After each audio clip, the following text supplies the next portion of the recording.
Nous sommes Anonymous. Soyez attentifs à cette histoire. Il s'y trouve peut-être le dernier espoir, et la clé d'un avenir pour notre espèce. Connaissez-vous l'extraordinaire histoire de la tribu des singes japonais, Macaca fuscata? Ils ont été observés dans la nature plus de 30 ans, sur l'île Koshima.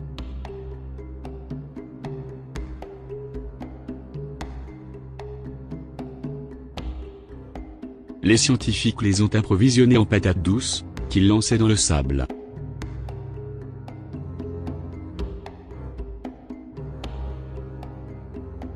Les singes aimaient bien les patates douces, mais trouvaient déplaisant de manger du sable avec.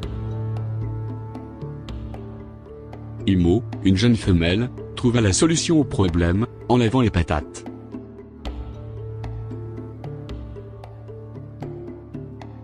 Les observateurs notent que les premiers à suivre l'exemple de Imo sont des jeunes singes, qui l'accompagnent avec d'autres femelles, de plus en plus nombreux au fil des jours.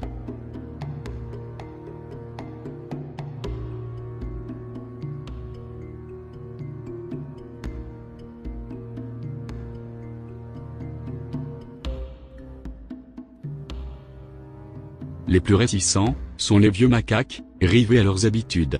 Ils observèrent ce manège, avec des grimaces réprobatrices.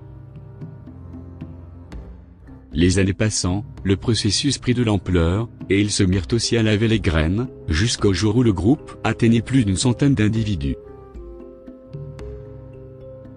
C'est à ce stade qu'il s'est passé un phénomène extraordinaire.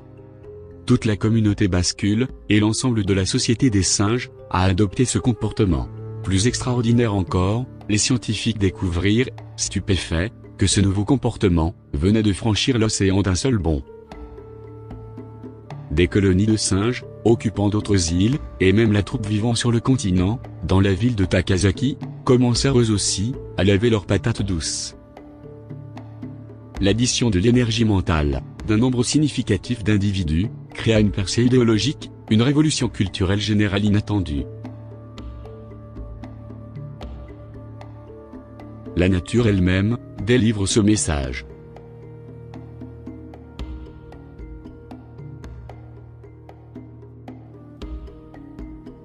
Lorsqu'un certain nombre d'individus atteint un niveau de conscience, celui-ci peut être transmis d'un esprit à l'autre, ainsi qu'à toute la communauté. Prenez garde à ce que vous y mettez. La partie la plus belle, et la plus puissante de notre être lorsqu'un nombre significatif de personnes apprend une nouvelle façon de penser, de vivre, et d'agir, cela crée des répercussions inconscientes, sur toute l'humanité. L'humanité est en train de vivre la plus grande transformation de toute son histoire. Chaque fois que nous sommes témoins d'une injustice, et que nous n'agissons pas, nous formons notre caractère à être passif en sa présence, et nous finissons alors par perdre toute capacité à nous défendre nous-mêmes, ainsi que ceux que nous aimons.